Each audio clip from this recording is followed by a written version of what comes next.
ny lalàna sy ny filazantsara izay loha hevitra mahazatra antsika izay no hodiniantsika indray amin'ity androany ity.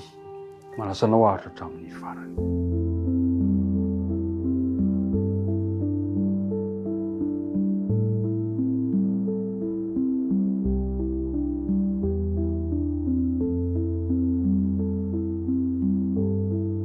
Miarabantsika rehetrarehetra tapahoana soamantsara indray miaraka arabahina isika tsy maty foamalaina miaraba ny akaiky indrindra sy ny lavitra hitompany hombanao ny fiadanany ho aminao sy ny ankohonanao hivavaka arsika ankehitriny. Misotranao indray zay Andriamanitra fa nomenao ity fotoana ity ka afaka andinika ny teninao. Tsy herinay zany natanjakay fa teo ny fahasoavanao sy ny famindramponao. Mahatsapa tsy fahatanterahana iny izay koa mangataka famelan-keloka. Mangataka indray fanadiovana ka ny rano Jesosy sy latsaka toy ny azo fijalinany mbo famelana ny lokoay amin'izao anio izao. Mangataka ihany koa izahay ny fanaina masina mba hitaritarana anay ampianatra anay ny teninao. Tononona ny vavaka aminarany Jesosy. Amen. Ny andininy natao tadina mandrakariva no anompoantsika ny fiarahana. Salamo fasimy folo amby zato andiny telo amby sivifolo sy faefatra amby sivifolo manao hoe tsy ho atoloko mandrakizay ididinao fa ireny no amelomanao aho. Anao vonjeo aho fa ny didinao no tadiaviko. Mpiara-midinika namana.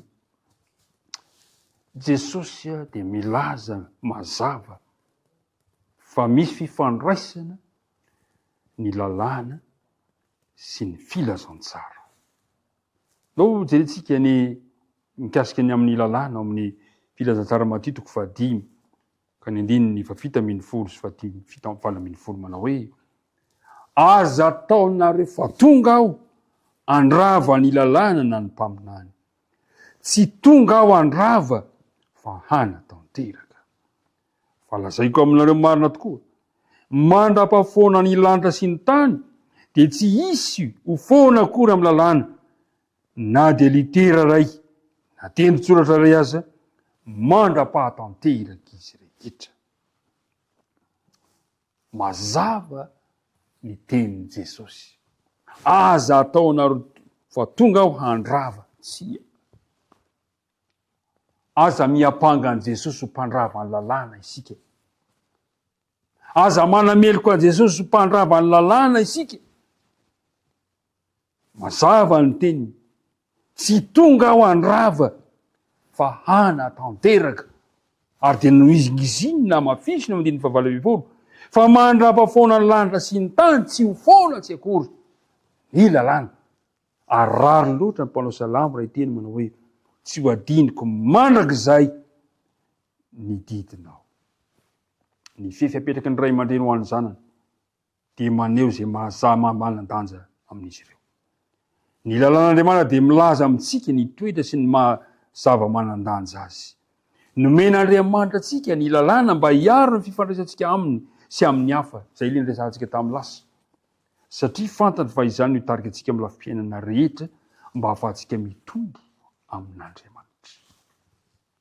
Satana dia miezaka mandrakry mba hanapotika izany fifandraisana izany ka mahatonga antsika tariny isika amin'ny fanitsakitsahana ary tariny isika hiapanga Jesosy manao hoe Jesosy tonga nandrava ny lalàna. Tsia. Tsy mpandrava ny lalàna Jesosy. Zao ny voalazany ao amin'ny filazantsarany Jaona 4:4. Manamafy izy. Filazantsarany Jaona 4:4 ka ny andininy 5:10. Hoy izy hoe raha tia ianareo dia hitandrina ny didiko. Raha ohatra ka toizana ny famatika amin'izany fa raha tsy tia an Jesosy aza mitandrina ny didiny. Fa saingy izao sy anao tia an Jesosy dia hitandrina ny didiny. Ny fitiavana no ivo ny lalàna.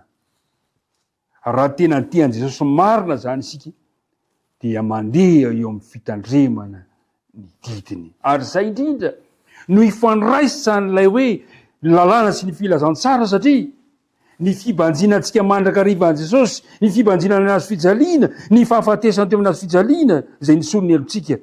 Io no mampitombo ny fifandraisantsika amin'Andriamanitra. Ary tadio tsara fa ny filazantsara dia tsy misaraka amin'ny lalàn'Andriamanitra. Inona moa ilay filazantsara? le filazantsara dia Jesosy mihitsy eny le maty ho antsika teo amin'ny azo fijaliana io neny tena filazantsara ary zay mazava-dehibe ny fitandremantsika ny didin'Andriamanitra.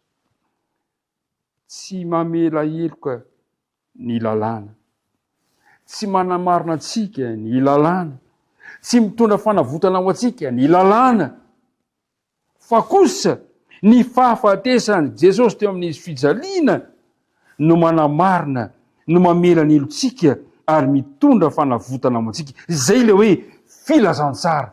Ny filazantsara zany dia zao ny fahafatesany Kristy ho antsika ka nanavotany antsika ho afaka ny faharatsiana rehetra. Ny fahafatesany Kristy teo amin'ny fijaliana zany no manao zay tsy azo lalàna atao ho antsika, manamarina antsika eo anatrehan'Andriamanitra ny filazantsara Jesosy izany. Tiako mba ahafaly anao izany, tiako ho tsapanao fa tsy afaka misaraka ny lalàn'Andriamanitra sy ny filazantsara. Satria noho ny fandikatsika ny lalàna no nahatonga Jesosy niantona nombona teo amin'ny azo fijaliana. Ary satria ny lalàna tsy afaka mamela ny helotsika, tsy afaka manadio antsika, dia tsy maintsy maty Jesosy teo amin'ny azo fijaliana mba ahafahana manadio sy mamela ary mahatonga antsika ho amin'ny fanavotana sy ny famonjena. Zay le filazantsara. Ary zay tiako hampahiry anao, hafaly anao androany, maty ho anao Jesosy. Zay ny filazantsara azoko zaraina, azonao zaraina mpiarabelona aminao amin'ity androany dia maty Jesosy ho famonjena ho antsika. Noho izany tsy afaka misaraka anao vinanoviana ny lalàna sy ny filazantsara. Ny lalàna nampafantarantsika ny amin'ny ota, fa ny filazantsara Kristy kosa ny azo fijaliana dia mitondra antsika kosa ho amin'ny fanavotana noho ny fandikatsika ilay lalàna zay nosoratany ratsan-tan'Andriamanitra. Ombanao any Andriamanitra hitahy anao izy ka ho faly anao androany amin'ilay filazantsara zay famonjena ho anao. Tompany hombanao amin'ity tontolo andro ity. Vavaka isika.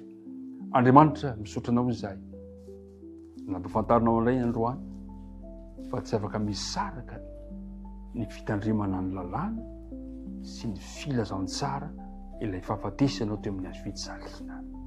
Ampio izahay anaikana zany ary aoka hitondra fifaliana hery etrehanay ny tontolo andro ny fahafantarana an'izany. Dia mitahy anay, mitahy ny mpiara-mitinika rehetra amin'ny anaran'i Jesosy. Amen.